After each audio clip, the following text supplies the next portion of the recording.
नमस्कार, मैं हंसराज आपको इस सवाल के बारे में बताना चाहता हूँ कि यदि 1 से 10 तक का जोड़ा जाए तो इसके लिए बताया जाता है कि 10 का आधा कर दो 5 और उस 5 के आगे उसी नंबर को रिपीट कर दो तो आंसर इसका 55 आ जाता है। इसी तरह से 1 + 2 + 3 से लेके 100 तक की गिनती का योग जो होता है वो बताया जाता है कि ये 50, इसका आधा कर दो 50 और इसी को रिपीट कर दो तो ये 50-50 हो जाता है। इसी तरह से 1 + 2 + 3 + 4 1000 तक बताया जाता है तो इसका आंसर आता है, इसका आधा कर दो 500 और 500 आगे लिख दो तो ये इसका आंसर आता है।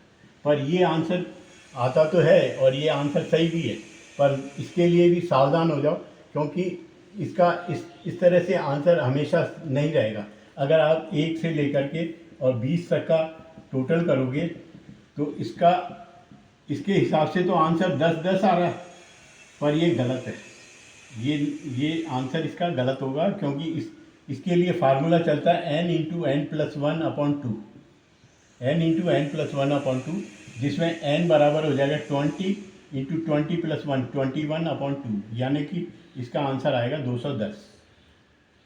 इसका आंसर आ गया 210। इसी तरह से अगर अपन 200 तक का टोटल लेंगे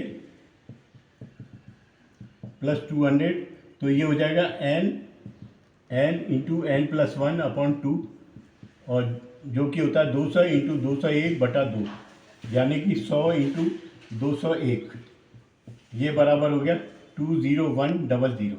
ये इसका आंसर होगा। तो इसलिए हमेशा इस फार्मूले का यूज़ करें। जब भी इस फार्मूले में अगर आप ये भी नंबर डालोगे 10 तब भी आंसर तो यही आ जाएगा। 100 डालोगे तब आंसर ये आ जाएगा, 1000 डालोगे आंसर यही आ जाएगा। पर इसको कभी भी ऐसे याद मत रखो कि इसका आधा करके यहाँ लिखा और उसी को रिपीट कर दिया। धन्यवाद।